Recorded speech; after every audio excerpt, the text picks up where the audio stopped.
And guess what? She converted me, okay? She writes books with guys on the front with no shirts, but they have wings, and they're, like, really, really happy. I'm like Ghoul, Walton Goggins from Fallout. It's just like when I tell people the name of the books, they're always like, what now?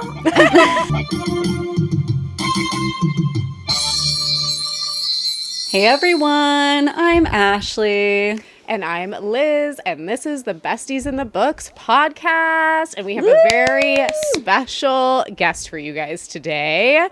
We are going to be talking to our indie published monster romcom paranormal romance author, Hazel Mack, one of our favorites for fall. Yes! I know. I'm so excited. We're going to be discussing, the series I feel like we've been talking about and telling you guys all to read since last year, Haven Ever After. Literally, guys, it's like it was unexpected, but we read Getting It On with Gargoyles, if you guys have been around here for a while. And it totally sucked us in. We were converted. We are monster romance lovers now. Yep, 100%. 100%. The way that Ashley started describing it, and I completely agree, it's like Halloweentown for adults. And so, are you a fall girl? Are you a Halloween girl? Please just start reading these. Yeah. We do want to let you guys know today's episode will be mostly spoiler free. If we do have any little spoilers, we'll make sure to let you guys know ahead of time. But we really want you to be able to get a feel for, what the Haven Ever After series really is, a little behind the scenes about Hazel Mack as an author, what inspired this series, maybe what other works she's got coming down the pipeline, But before we get into this interview, we just wanted to say thank you so much for being here. Seriously, thank you guys so much for taking time out of your day and your book to hear more about this Haven Ever After series and this wonderful author.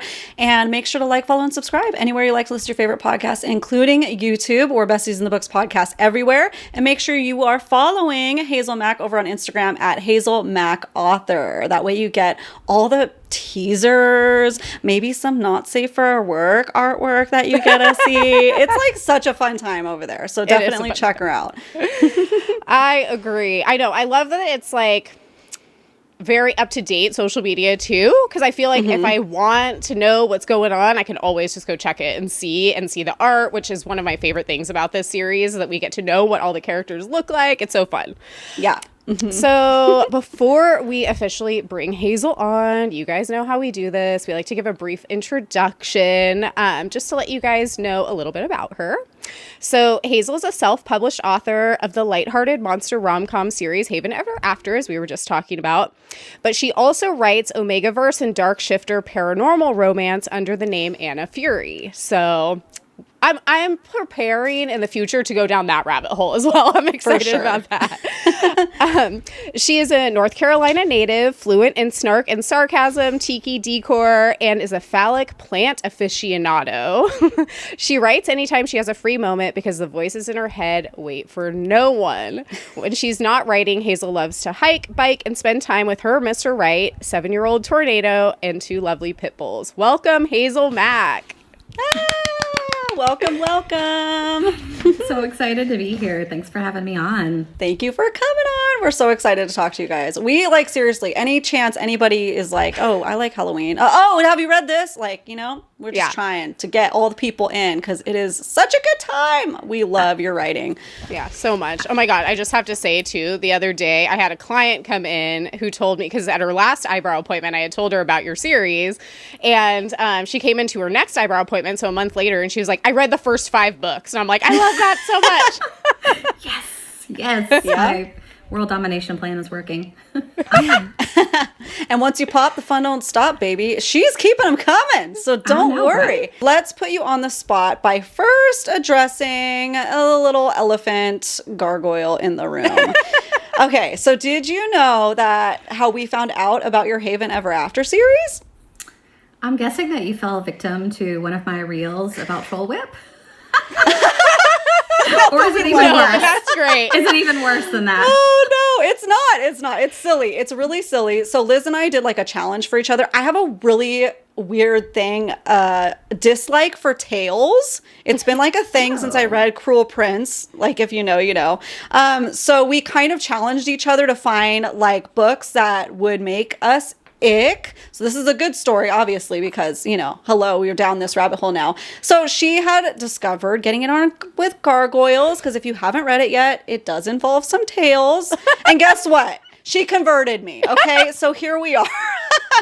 So we want to thank you, because what a time, what a fun time this is. And it's led us down this wonderful path into Haven Ever After and beyond. And beyond. Well, I just love that I was like, basically, I was just on Kindle Unlimited. And I'm like searching. I'm like, okay, where can I find some good tale action? Because like this is really going to freak Ashley out. And I'm going to just like love it so much, you know? Yeah. And so I found Getting It On with Gargoyles. And I was like, we knew nothing about it going into it at all, like literally nothing. And it ended up being a 5-star read for both of us. And we were like, well, that's great. Yeah. Cracking me up a little bit thinking about you like searching for romance or tales. Yeah. So God. niche. And you fulfilled that role so well. So good. Yeah, it was perfect. Yep. So what we always like to kick off every one of our episodes with is a fave and fail of the week. But when we have an author on here, we like to ask you what was the best and worst part about writing this series? So what was a fave and a fail about writing Haven Ever After? A fave and a fail. It's funny because when I first started writing this series, I actually didn't tell anybody. And I had already published a bunch of books. But I was like, I just want to go. I had written a lot of darker books, and I thought, I just want to write something that's super lighthearted, more like Ruby Dixon-esque, because I think of her as like the queen of romance, and probably also because she's amazing, but one of the first romance books I ever read. And so I started writing, and I was like, I got to come up with some wild names for this. And in real life, I'm a very like punny person. I love a good pun. I like puns all day long.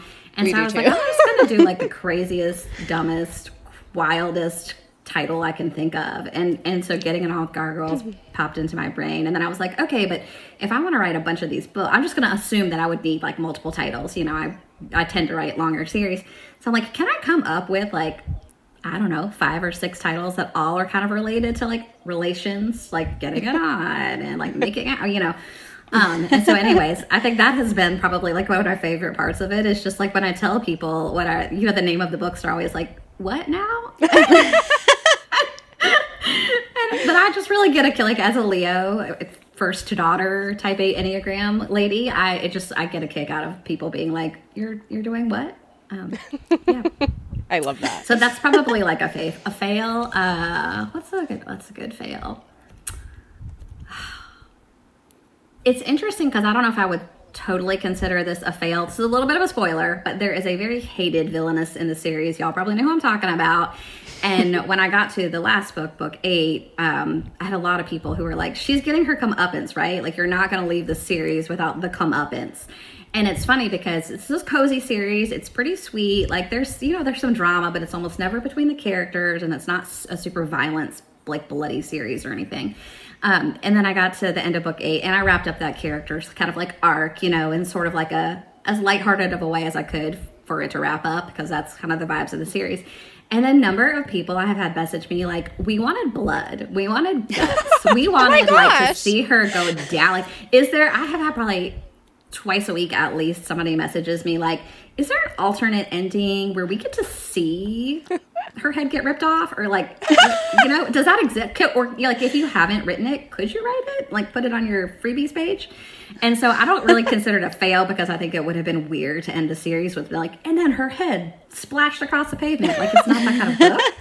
Totally. But like maybe a little bit of a fail that like I debated, you know, how much do I want to go into that here? And so anyway, yeah, that's probably one thing where I'm like, oh, should I do like a version where something more drastic happens? I don't know. It would have felt like out of left field to me, but that's probably a good fail. Yeah. A different tone, I feel like. Because I feel like one of the reasons why I love reading the series is because it's like, I want to get in that cozy fall mode. And, you know, it's like, yeah, the cutthroat kind of like intense, bloody fantasy is not really like what I'm looking for in that moment. Right. But hey, it's, you know, it's all up to you. If you ever did want to write an alternate ending, you could, you know?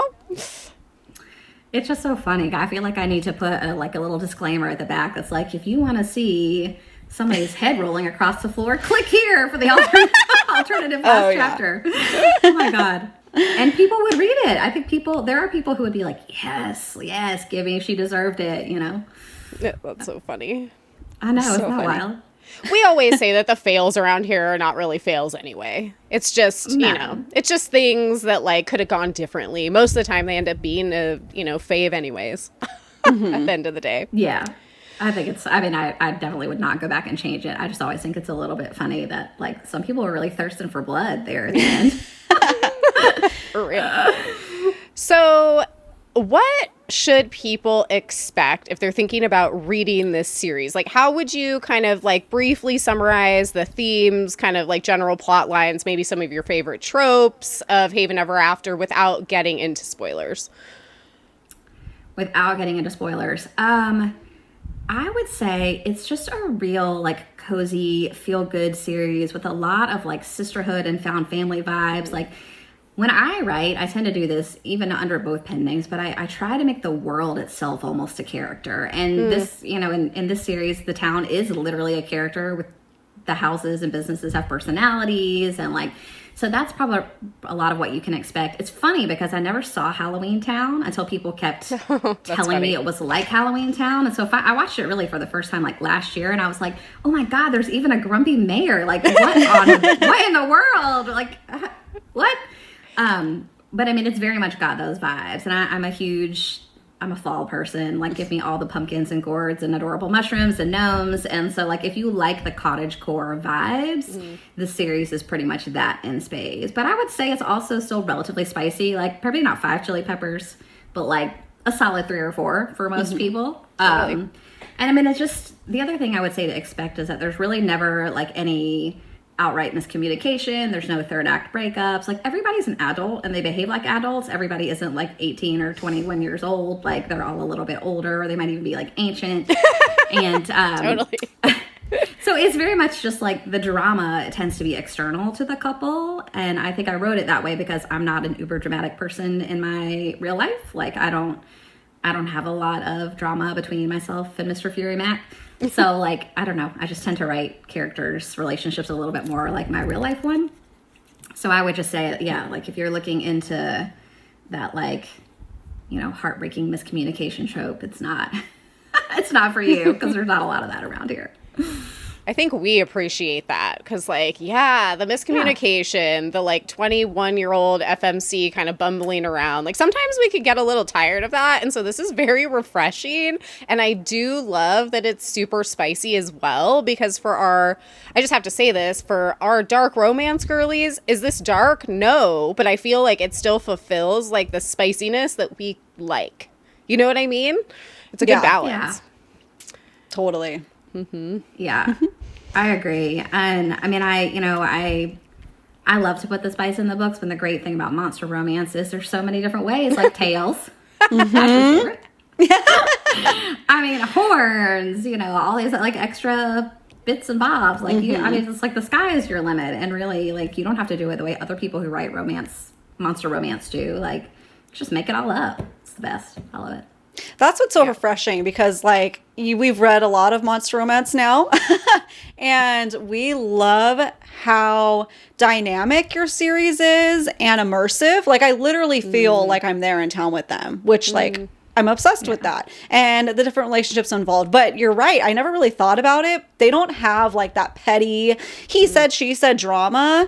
And I think that's part of why we love it so much also, because we're not really like into that generally, like with academia and stuff. So there's just so many things that we love about this series, and just thank you. Thank you. So good. Happy to keep the good vibes coming. Yeah, exactly. So was there anything in particular that kind of inspired the idea for the Haven Ever After series for you? You know, it's funny because I first started publishing under my other pen name, Anna Fury, which is mostly omegaverse and paranormal, like darker romantasy. And I love that. Like it's a lot of fun to me to write like darker characters.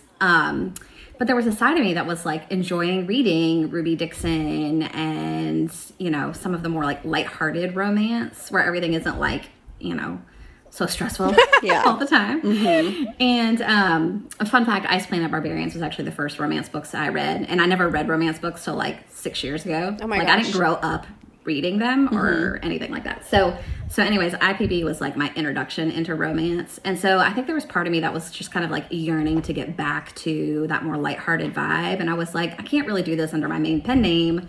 It needs to just be something new, you know, like something alternative, and I'll see how it goes.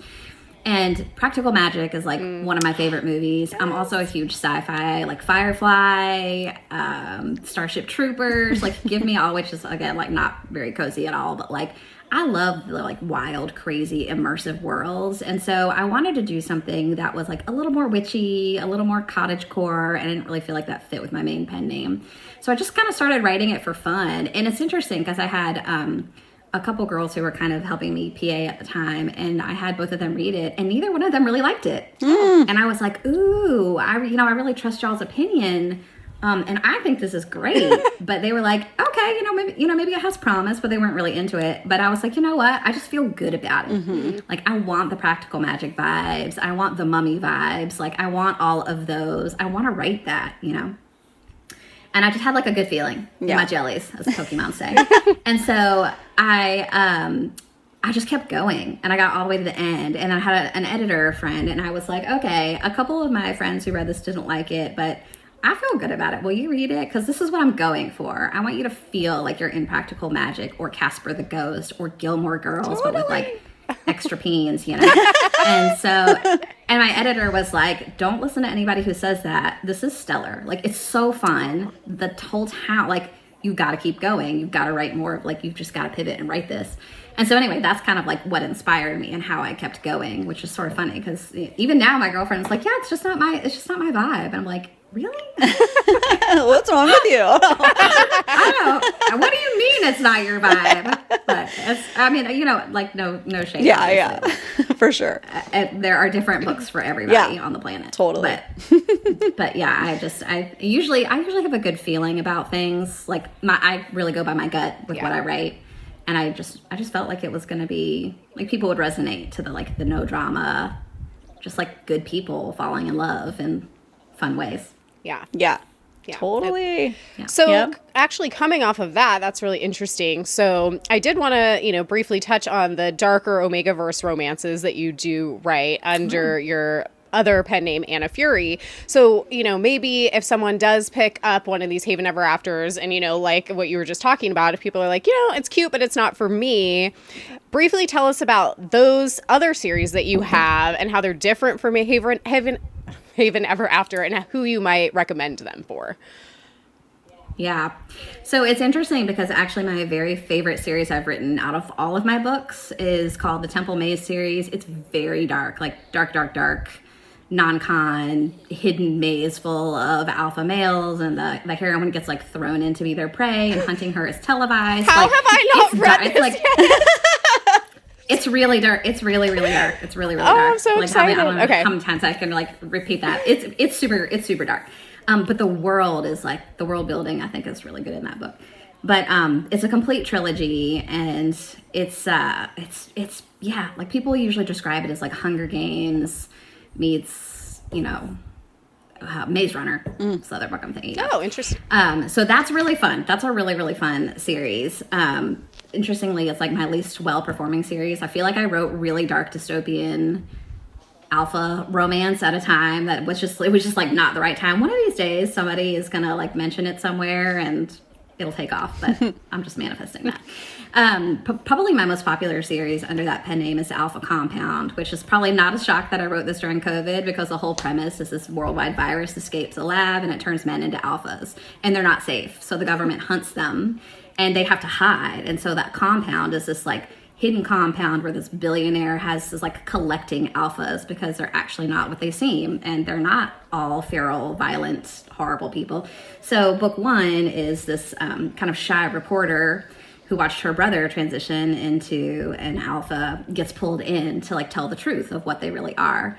And then of course, she falls in love with one of the guys, and that starts this whole, it's like a five book series. So it's just, that one's not super dark. It's just a little bit dark, but there's like an evil governmental agency. It's very dystopian. The alphas are all on the run. So yeah, it's a lot of fun. It's very similar in the like found family sisterhood vibes. It's just that the world is dark. The world around them is much darker. Mm-hmm. Yeah. Yeah.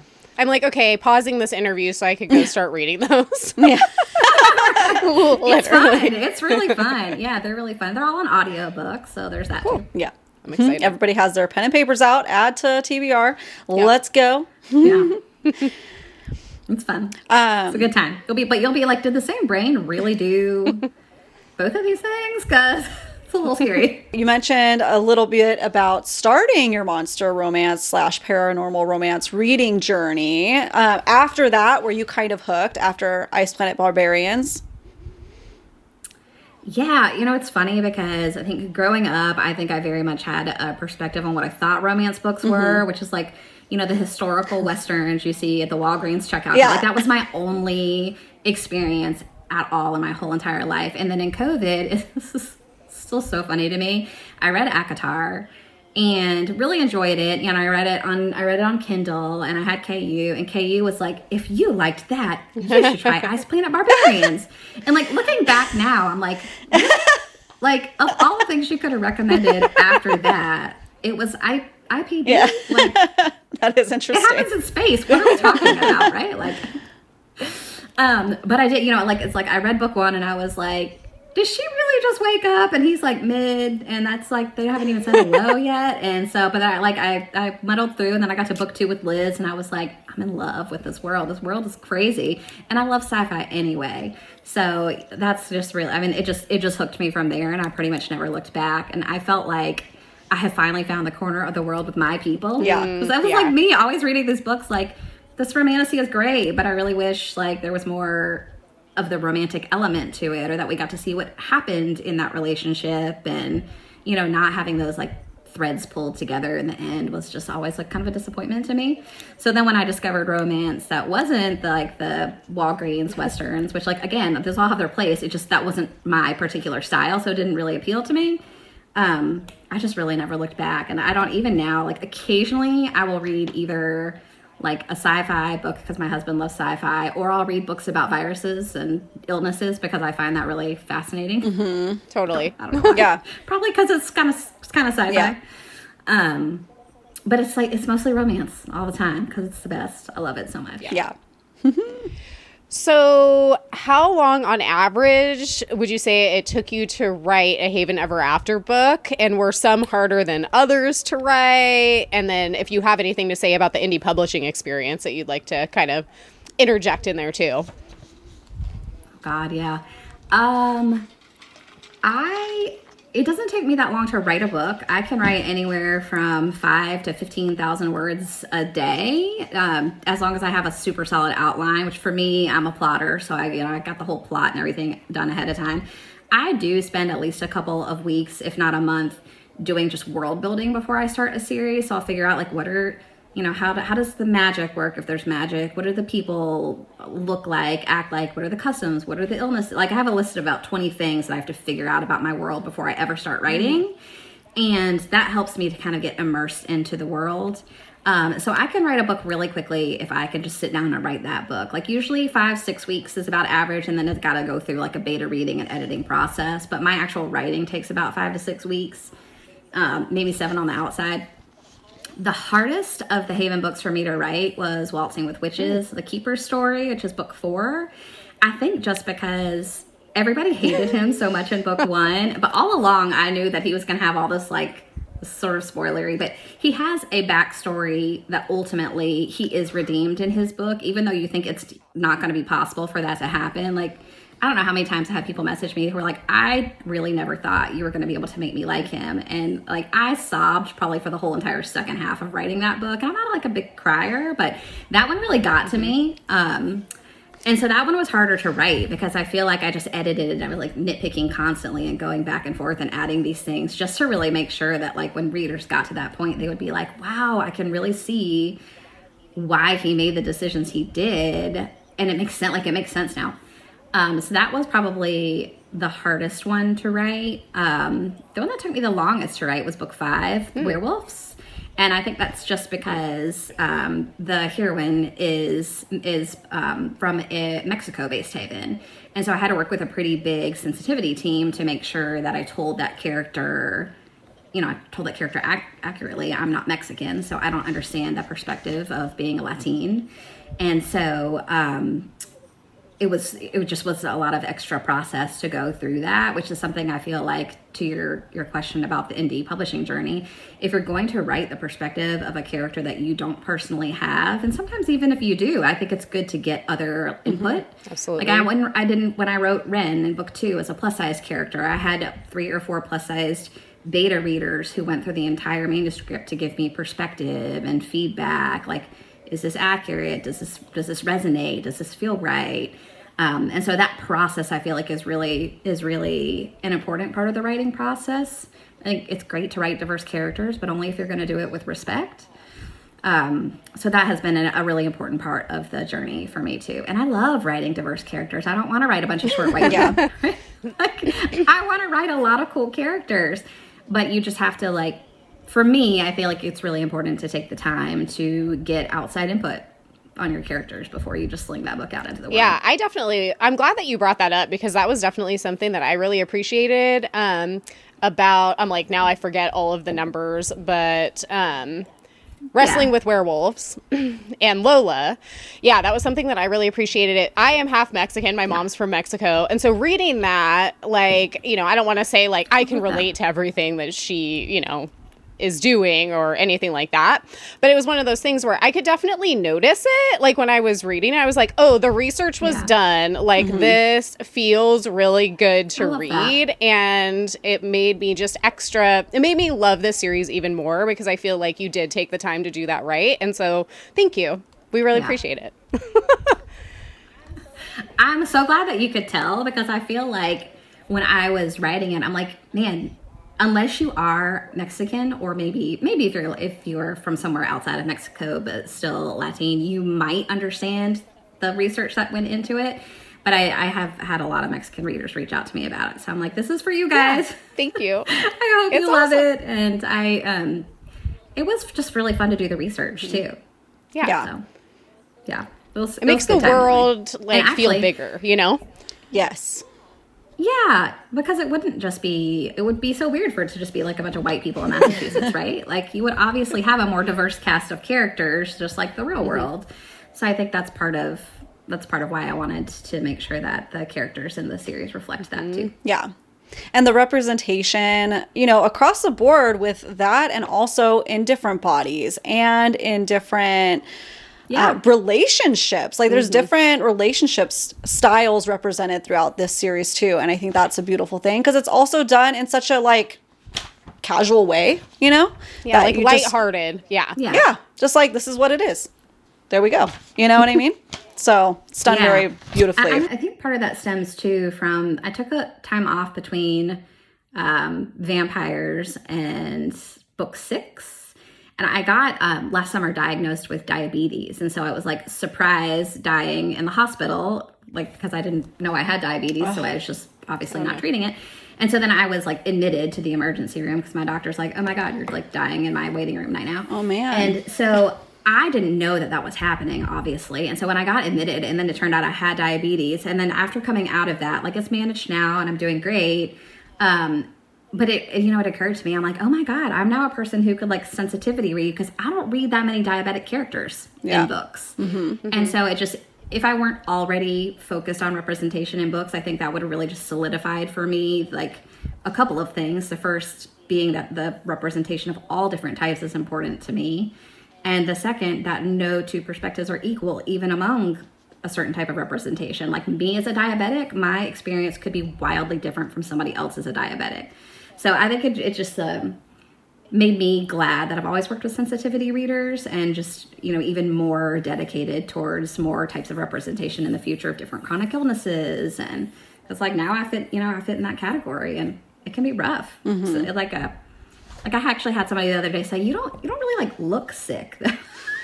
Yeah. I was like, oh, that's great. I've heard people talk about somebody saying that to them, and it's like, well, I'm glad I don't look sick, because that means I'm managing it well. But every time I dose myself with insulin, I could kill myself. Mm-hmm. So like every day is like a fight to be alive. And just because I don't look sick doesn't mean that like you aren't dealing with something. And all of us could say that about something, right? Mm-hmm. So anyways, that's my little side tangent into chronic illness representation of romance. Yeah, for sure. Yeah. It's important. It's important just for people to be able to see themselves in popular media in general. Yeah. Yeah, absolutely. And even if that isn't something the reader is dealing with, seeing the representation and empathy for other characters as well, you know, it translates into the real world for sure. Yeah. Yeah. 100%. Mm-hmm. Yeah, speaking of empathy, I just have to like interject really quick. Yeah, I definitely cried when we found out about the Keeper's past. Yeah. I know. It was so gutted. It was so heart-wrenching. Yeah. And I'm not a crier either, but I was like, I can't. Yeah. And if you guys like, because we're like bumping along, reading this series, having a jolly good time. And Liz got to that one before me, and she's like, you just wait. But it was like, it's a good, we love like a good emotional like moment. And I'm not going to spoil anything, but there's this moment in that book that's just so beautiful and difficult to like, you know? So yeah, we love that. We're feeling all the feelings over here, and it's a great time. Read it, guys. Read it. And I love a good redemption arc. Mm-hmm. I love a good redemption arc, and it was done perfectly, in my opinion. It's great. And then no spoilers, but there's always Ben. Don't forget Ben. Mm-hmm. Have you always considered yourself a writer? Is it something that you grew up doing? Yes, I have always been a writer. And actually, when I was a little kid, I always wanted to be a writer. I wanted to publish books. I didn't know about romance yet, but I was like, I'm going to write, fantasy books and la, la, la. Aww. And my dad, who was like a very pragmatic person, was like, honey, I love that. And you could totally do that on the side, but you probably shouldn't you should have that should be like your backup plan. That should be like your side hustle. But like you need to pick a job where you can make some money, because writers don't make any money. And this was like before the time of self-publishing. So, I mean, he was just trying to be cautious and, be like follow your dreams, but also make sure you can pay your bills, which like isn't necessarily a bad, I get where he was coming from. Mm-hmm. So I actually went into sales. I was always in sales, tech sales. And I just quit my job in August of this year, finally, to write full time. And I've been writing since 2021. So yeah, it's been my side hustle for a long time. But I did. It's funny because when I quit, my husband took my son and me to Top Golf, and we went and played golf like SpongeBob golf at Top Golf. And he was like, honey, this is like the culmination of your whole entire life of dreams. Like, you are now an author full time. It's amazing. So anyway, we went and golfed. Oh, congratulations. That's so huge. Thanks. That's amazing. It's funny because my son immediately was like to the waiter at Top Golf, like the day that I was like the day that I gave notice at my job. He's like, they said, oh, you're celebrating anything? He's like, yeah, my mom quit her job to write books. And the person's like, oh my God, that's so cool. What do you write? So like a guy, like an 18-year-old guy. My son is like, doesn't miss a beat. He goes, she writes books with guys on the front with no shirts, but they have wings, and they're like really, really happy. I love it. Oh my God. And the guy was like, okay. I'll be back with your drinks. I was like, yeah, bring me. Oh my God. But my son loves to tell everybody. He'll be like, we'll be in the car pickup line, did you know my mom writes romance books? I'm like, thanks, Cole. Thanks. So cute. One day you're not going to think it's cool that I write these books. You're going to be like mortified. But that day has not come. So far, he's happy to like just tell everybody in line at the grocery store, my mom writes books. Aw, we love a supportive prince out there. So cute. I know, he's the best. It's adorable. Yeah. But, so cute. Are there any other unpublished works that you want to mention at all? Let's see. So if you've gotten all the way through Haven Ever After and you're like, oh my God, what do I do next? I actually have a book, a prequel novella that went live about 10 minutes ago on Amazon called All My Hexes. Oh. And it is a cowboy monster romance set in the Haven world. And it is in the Haven that we went to in book 8. Ooh. Okay. So we are going to be doing a spin-off series of cowboy monster romances, and this is a prequel to kind of just like wet your whistle a little bit about the world. And then book 1, Live, Love, Lasso, comes out this winter. I'm so excited. So- I'm literally so excited. It's gonna be a lot of fun. Listen, I'm not a cowboy romance girly, but you're going to change me, okay? I'm predicting the future, and it is good. And yeehaw, baby. I'm so excited. It's going to be a lot of fun. And I would say you don't have to like be super obsessed with bucking Broncos or like Wrangler jeans or anything to appreciate this. It's just like, it's funny because the meet cute from book 1 is actually a thing that happened to me in real life. Like a meet cute that happened to me in real life. It's like after I was married, it just this crazy like meet cute. And when it happened, I was like, this has got to go in a book because this was so wild. I don't even know what to do. And my husband was like, just keep meeting people and using this to make money with your books. Like I approve. Cool. So anyway, it's a little bit wild and a lot of fun, and I think it'll be a good time. Yeah. Yeah. Oh, we're so excited. You are pumping them out. It is so impressive. Yeah. Dude, I feel like every time we're like, okay, we're catching up. Okay, she just released 3 more. Let's go. Like, listen, we're sending each other like reels. Okay, we got to get this one on the dock. Let's go. I feel like it's been a million years since I've published a book, even though Minotaurs the last book just came out like, a month and a half ago. But I'm taking a little break between that and this next one, although I guess I published it today. But just like a short story. It's like, prequel short story.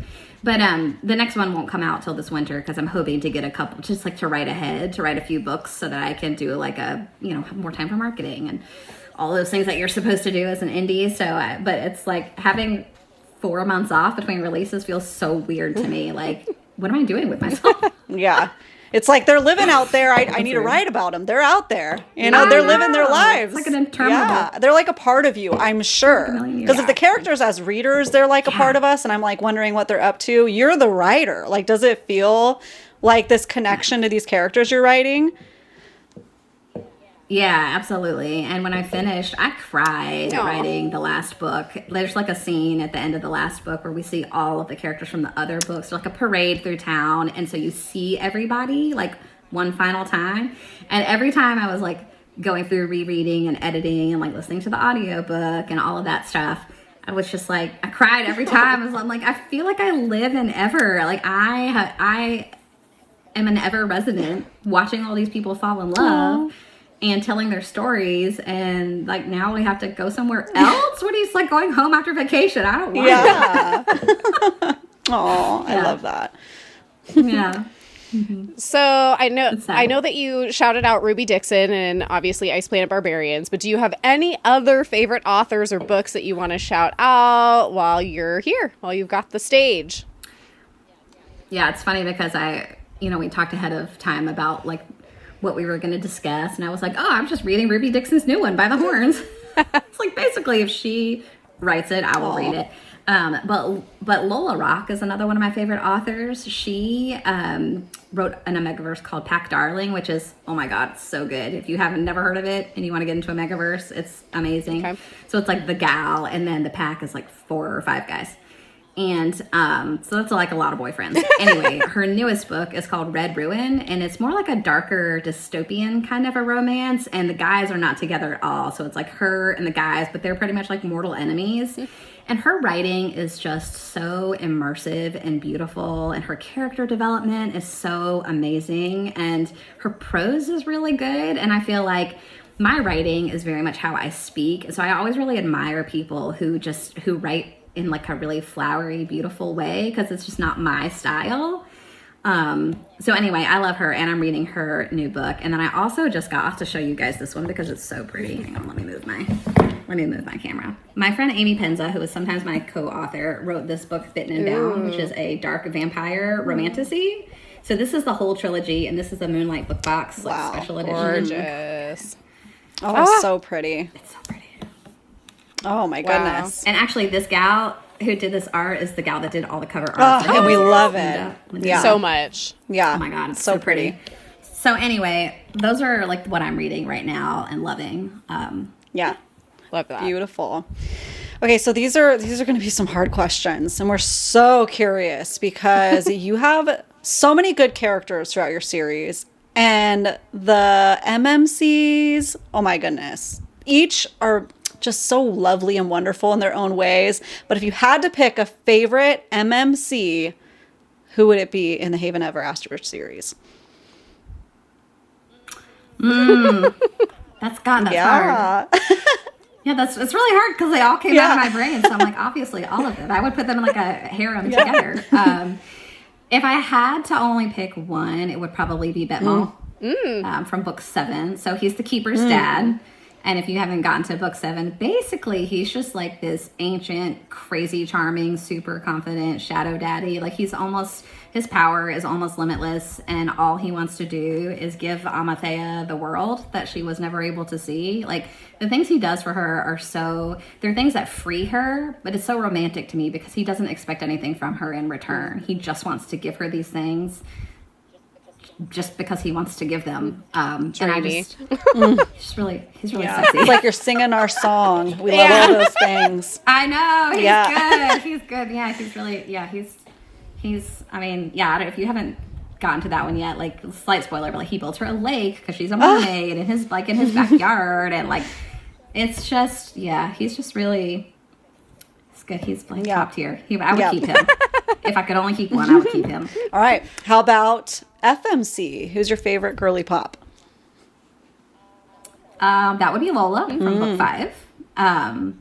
I just really love her character. I love how torn she was between supporting her people and being a good daughter and being a good princess, but also not denying what she had with Richard. And I love him too. Like he's probably would be my like second pick for who I would keep because he's just I love the daddy vibes, the respectful daddy vibes. Like the disrespectful, respectful daddy vibes is always like chef's kiss to me.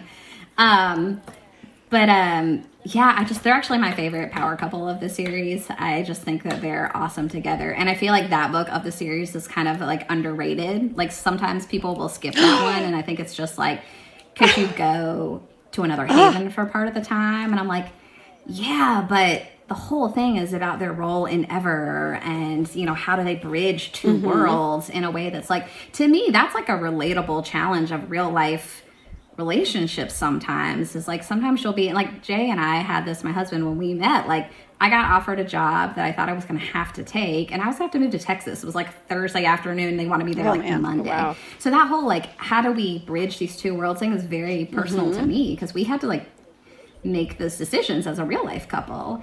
And so anyway, I just love Lola because she's so strong. She doesn't want to lose the music and her, she doesn't want to lose her dreams, but she doesn't want to lose her people either. And I don't know. I just identified with her a lot. And I loved Santa Alaya, the town that she's from. And yeah. I can't imagine skipping that book. Like, literally same. Like, I love Lola so much. Like, the twist at the end was amazing. Like, no spoilers, but it was so good. And, like, Richard, like, mind blow. Like, literally, Richard is my new, like, top book husband. Like, he's just so great. And so I'm like, how could you skip him? I don't know. Yeah, I mean, everybody, people have different vibes. Like, the other book that I would say people sometimes skip that always surprised me is book 3, which is Shepard's brother Aloe and Miriam the Pixie.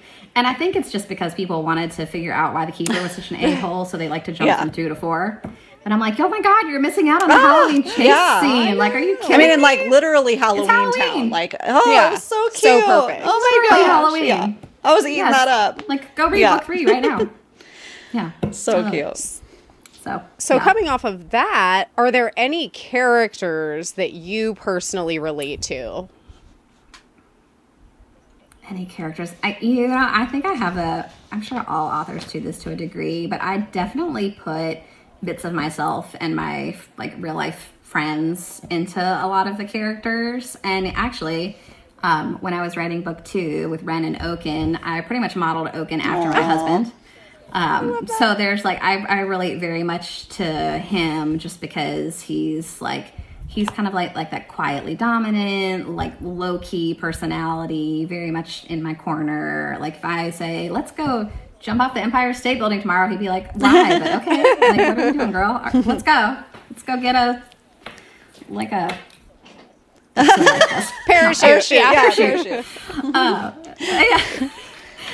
So anyway, I think I relate to all of the triplets just because they each feel like me in some ways. I tend to write a lot of really strong personality women, probably because I am also a strong personality person. So I tend to write I don't write a lot of like shy heroines. I've written some quiet ones, but I don't really write a lot of shy ones. And I think part of that is just because I don't know how it feels like to be shy. I would have to have like shy sensitivity readers because I don't understand. Yeah. Like, I don't know how to write a shy person. So yeah, I think I identify with most of them in that sense that like nobody in like the whole entire town is like not shy. Yeah. Mm-hmm. So is there any pieces of media outside of books in particular that inspired you'd write this series? You know, it's funny because I probably like everybody else in the world, I'm now currently obsessed with K-pop demon hunters. Oh, yes. Liz doesn't get it. Obviously, but that didn't like. Yeah, I get what? it. What? Yeah, I tried. Everybody roast I her. don't know. Let's go. Like soundtrack alone is fire. Oh, fire. So while that didn't necessarily, I was listening to it a lot, like at the end of the series, and it really made me want to like go back and add a whole bunch of more books just with some of those vibes because I think those characters are so expertly put together, and I just love like kind of the family drama and family expectations that they dealt with. Apart from that, I actually try not to read a lot in my genre just because I don't want to get an idea and be like, did I just read that somewhere? Or, you know what I mean? So I don't read that much monster romance when I'm writing it. I'll go read like omegaverse or something else. For sure.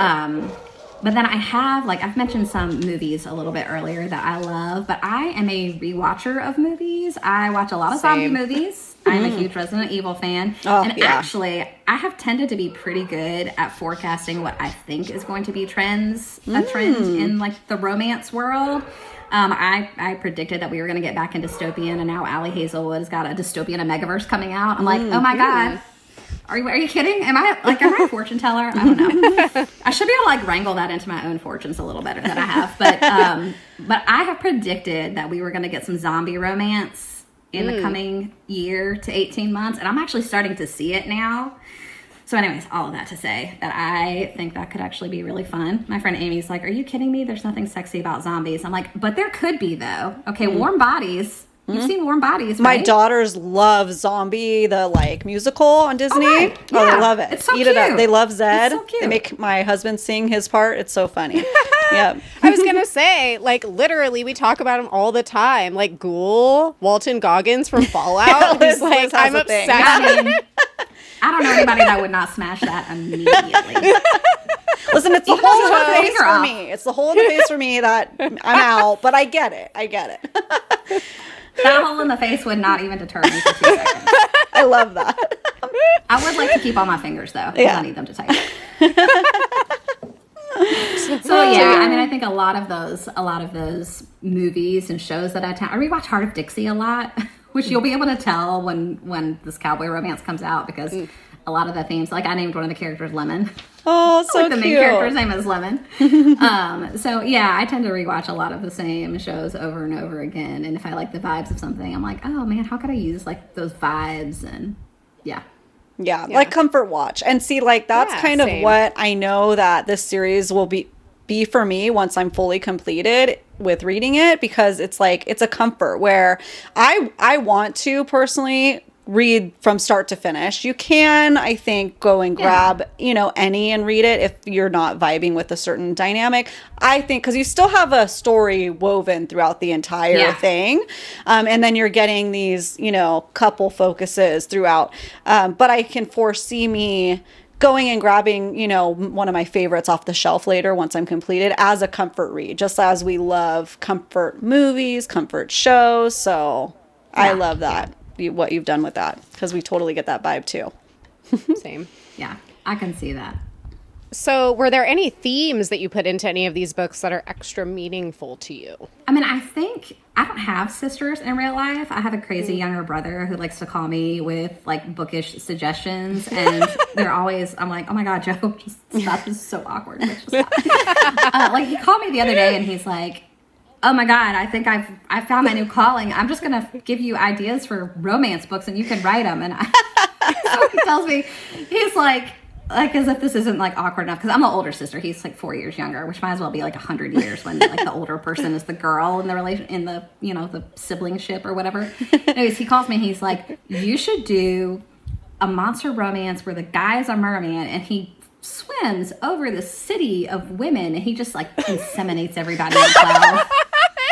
And I was like, you're missing the point of a romance novel. And isn't that what men already do in real life? Like, nobody wants to read this. Are you kidding me?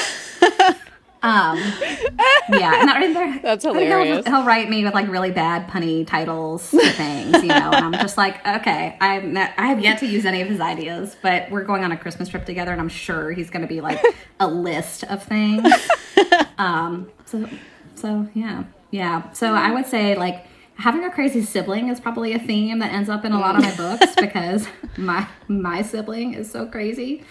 And I think because I don't have any sisters, like the concept of sisterhood is really something I tend to always put. And I realized the other day after somebody said this to me, they were like, you write a lot of awful parents. Like, were your parents awful in real life? And I don't know why I do that. But I do. I think I've written a lot of like stress. My parents were great, but I think I've written a lot of stressful like parent relationships. But I think I just can like relate to the challenges in the dynamic between different generations of people, and so it just sort of manifests itself into these like crazy parents in some of the books sometimes. But I will also say that somebody picked this up, and nobody has ever picked this up until it was mentioned on another podcast a couple of years ago. That I love Casper the Ghost. And there's some version of the "Can I keep you" comment or like vibe in every one of the books, and that's purposeful. And it might not be like those exact words, but it's kind of something along those lines. That's very much a theme. And like book one is like Shepard doesn't know if he'll get to keep this love that he's found, right? Like she's just there for the weekend. She's going to go back home to the human world. And so anyway, that's like very much a theme that that exists in all of the books because I love that movie so much. And that like the two little hands crossing, you know, the "Can I keep you?" Oh my God, classic. So cute. So classic. So cute. You mentioned a couple people in real life, but there's anything else you want to talk about of how people in real life react to when they find out you are writing dark romance, monster romance, something that may be a little different than what they're used to?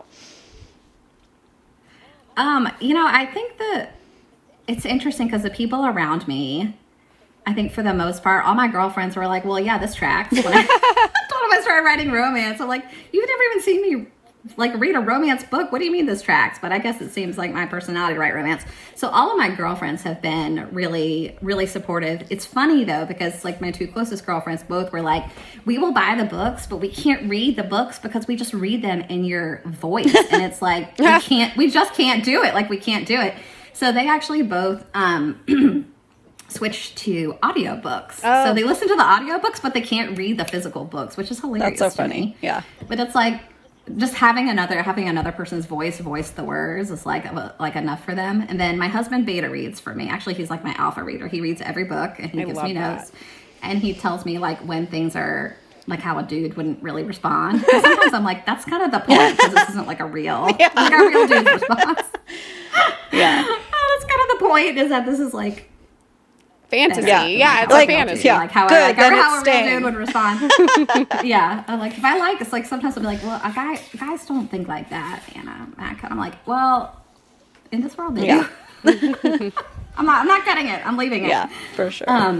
So there's that too. I get the occasional, especially when Cole does his explanation of what it is I do for a living, you know, with the like naked men who are really happy. Sometimes I'm kind of like, oh, I really wish I could have pitched that a different way. I'm gonna give him some other words to explain what it is I do. But I mean, you know, for the most part, I don't know if it's like my personality or just the vibes that I give off, but people for the most part don't say anything negative to me about romance, which is good because I would probably go on an entire tirade about the beauty of romance and what it enables for women and in women's lives. Like, I had a lady write me the other day, and this to me explains like what is so powerful about romance novels. She wrote me, and she had been a first responder, and she was involved in an accident that like sidelined her for a couple of years, and it gave her such deep anxiety that she could not leave her house. So she ended up going on disability. She had to get a service dog to even like feel okay going out of her house again, and she binged romance books. And she loved the Haven Ever After series because of its like, you know, because of the vibes. She messaged me because she was like, I just wanted you to know that this series helped me kind of get out of that funk. So like, I got the dog finally after everybody suggested I get the dog, and I named her Haven because I just wanted to remember. And I just got chills, and I've gotten email, like multiple emails like that from people about, you know, how something in a book like changed their life. And I think everybody who's written a romance novel could probably say that somebody's messaged them and said something like that. Romance is powerful. And whenever people are like, oh, it's porn, or oh, it's just smut, or oh, it's just for women, I'm like, yeah, it's just for women, and it's beautiful, it's lovely, and it feels good, and it's not just porn, because if it was just that, then the emotional component and the character arc wouldn't be so important. And it is so important. That's why we care about the characters. That's why we even care what happens to the characters. So anyways, that's my little tirade about that. But yeah, I mean, I'm glad that people don't say anything to me about romance books in public, because I would just go on a rant for about 35 minutes. Yeah, Good. it's relatable for sure. I feel like we've gone on many rants. Yep. Yeah, as you should. Yeah. So is there anything in particular that you're hoping people get out of Haven Ever After books when they read it? I think the one thing I always hope for people, because I'm lucky enough to have this in real life, is like, when you have a romantic partner, you can expect the moon from that person. You don't have to settle for like, oh, we're like 75% compatible. Like, you could be 98% or 99% compatible with somebody. Like, that exists in real life for real people. And you don't have to put up with somebody who belittles you or looks down on you or isn't in your corner. And I can remember my mom when I was like a teenager and kind of starting to date. She's like, listen, when you were a baby, your dad would be like at the hospital working 24 hours straight, and he would come home, and the first thing he would do is take you from me and tell me to just go take 5 minutes to myself, because he knew that I had been with you and you were like a hard baby, right? Even though he had just come off this hospital thing. And she's like, when you grow up and you start dating, if you don't have a person you know will be in your corner like that, do not marry that person. And that story really, really stuck in my head, because I was like, I agree. And so it's funny, because when I started dating my husband, I was like, I'm never going to get married if it's not like, I'll just be single forever if I don't feel like I have, you know, what my parents had. And then I met a husband. He's super wonderful. But I hear people will say that sometimes. Like, I had a lady who wrote me the other day, and she's like, I just split up with my boyfriend after reading your book series. Sorry, boyfriend. She's like, because I just realized that like good people are out there, and I don't have to put up with this nonsense. And I was just like, oh my God. So anyway, that's one thing I would love for people to get, is like, you deserve good behavior from your romantic partner. You deserve respect. You deserve love. You deserve support. You deserve to be uplifted in every way. And granted, you also have a responsibility to do the same thing for that person. But, you know, I feel like that probably is another theme that comes across in the books, is like the guys are always in their partner's corner, right? Like, at totally. the end of the day, they are very much like, there isn't any like, oh, I disagree with your decisions and whatever. It's like, even if you disagreed, you would be there anyway for that person. So that's Very kind of what I hope that supportive. people get out of the books. Yeah. Well, I feel like that's another reason why, you know, sometimes I feel like romance books can be so scrutinized, is because they do center women and their needs. And I think, you know, when we hear that, you know, you're setting unrealistic expectations for men thing, it's like, or are you just writing books that show how we should be treated? And that makes you look bad. Yeah. Like, listen, would it be an unrealistic expectation for me to expect my husband to sprout shadow wings and chase me around the living room? Yeah. He's probably not going to be capable of doing that, and that's fine. Right? Yeah. Like, I'm not an idiot. Like, I can discern the difference between fantasy and reality. Like, would it be cool if he had wings? Yeah. It would be really cool if he had wings. But, like, he's great as he is. I don't think we're expecting too much. I don't think anybody's reading a romance book going, well, gosh, my husband doesn't do these 5 things. Like, time to get a divorce. But I do think we're centering women in healthy relationships. And I think that's a good thing. So, like, if the man isn't living up to a healthy relationship, which is like the bare minimum, then maybe he should be single. Yeah. We talked a little bit about the books that you have coming down the pipeline, but can you give us any insider info about, it's Pine Gulch, right? Which is your next series that's coming out. Yeah. Yeah. So can you tell us anything about it? Like any little teasers or anything like that? Yes. So a couple of things. If you're reading Haven Ever After, in book 8, Catherine and Minoran actually go to Pine Gulch for a weekend. So you get to meet the hero from Live, Love, Lasso, which is kind of fun. You meet him in that book. And you get to see a little bit about Pine Gulch, which has a magical train named Mabel and a bunch of hellhound pit bull crosses called Pit Hells. And it's just like a really cute, like, everybody, like, there's rooster races every year. There's the fall ball. There's like a pumpkin and gourd base. It's really cute, but in more of an understated way than ever. Like, the town itself, they've never been able to keep a keeper after they had a really great keeper. And so they don't have, like, the grumpy sheriff acts like the keeper because nobody, like, the town kicks everybody else out. Like, the town will literally kick them into the street and then they go back to headquarters. Like, the town is really persnickety. And so it's fun because it's just like a little bit more of those Wild West vibes, but the town is still super cozy. Everybody's still up in everybody's business. There's literally a newspaper called the Gulch Gossip where these 2 old biddies write gossip about people in town and publish it and, like, hand it out. I mean, it is really, and I think I channeled the ants from Practical Magic when I wrote those 2 characters. I was like, what would Jet do? Yeah. Love that. So it's a lot of fun. I think it's going to be a little bit spicier than ever, a little bit more kinky than ever, because I feel like, because I was going so crazy with the names and everything, I went like a little bit lighter on the spice than I usually like to do, and then I couldn't like ramp up the spice halfway through the series. So this one starts like there's a I don't want to give away too much, but the heroine basically comes to town. She doesn't want to come to Pine Gulch. She gets sent there by her father. And then she ends up being investigated for a crime. And so there's like some sexy jail time. as there is. I'm so excited. It's a lot of fun. Do we have It's a lot of fun. Do we have an official release date for that one? We don't, okay. Only because it'll be this winter.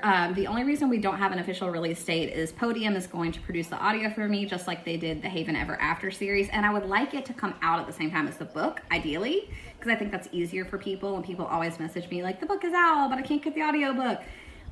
So I am going to just hold off until we can get it all released at the same time. And they're thinking it'll probably be winter. Okay. So they've already got the manuscript. So hopefully as soon as they can get it cast. Taking casting suggestions, if there's anybody you guys love for cowboy romance, I can tell them. I will say, and I don't know because I'm new to the cowboy romance space. I'm very much looking forward to the series you have coming out. I will say I did listen to Lucky River Ranch book 1, which is called Cash. And I don't know who the voice actors are off the top of my head. Sorry. But they were awesome. So, and it was my first cowboy romance and I loved it. So I don't know. And I think, if I remember right, I think it might actually be Podium as well. So I don't know. Maybe check it out. Okay. Yeah. I should look into it. Yeah. Because I think it'll be a lot of fun. But it's like, the Western accent is a little different than like a Southern accent. Mm-hmm. You gotta really nail that without it sounding like cheesy. You're from the old Tombstone movie from the 80s, Yeah. Like. For sure. So, yeah, I think it'll be fun. So I'm hoping it'll be like early winter, but I don't know for sure. But my Instagram, I'll announce it on there as soon as we pick the voice actors, and it's gonna be good. It's gonna be really fun. I have a good feeling in my jellies.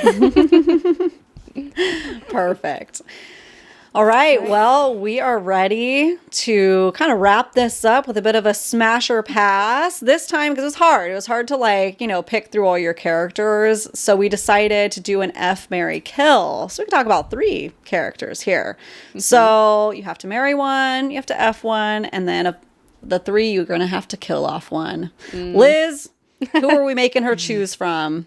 So we picked Shepherd the Gargoyle.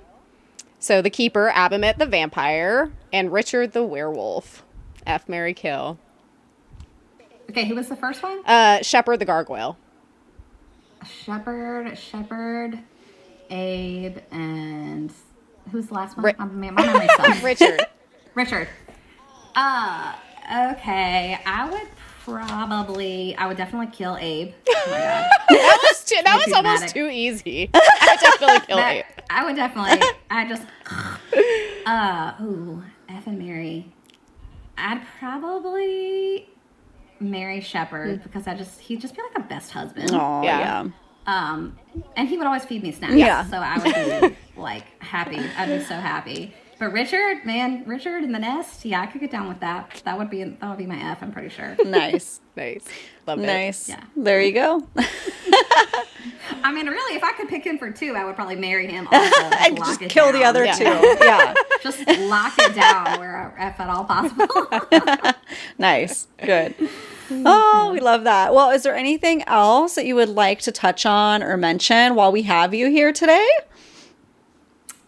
I can give you like a little bit of a teaser of something that isn't announced yet, but will be announced very soon. And I can't say a whole ton until the ink is signed on the contract, but sometime like next year, there is going to be another series set outside the Haven world in New Orleans. And the whole premise of this series is this gal inherits this crumbling mansion from her grandma, like in the French Quarter.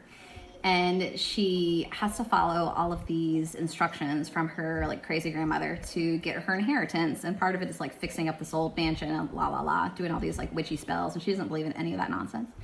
And she accidentally opens a portal to another dimension, and all these angels and demons come through and they become like political refugees, and the government gives them the French Quarter.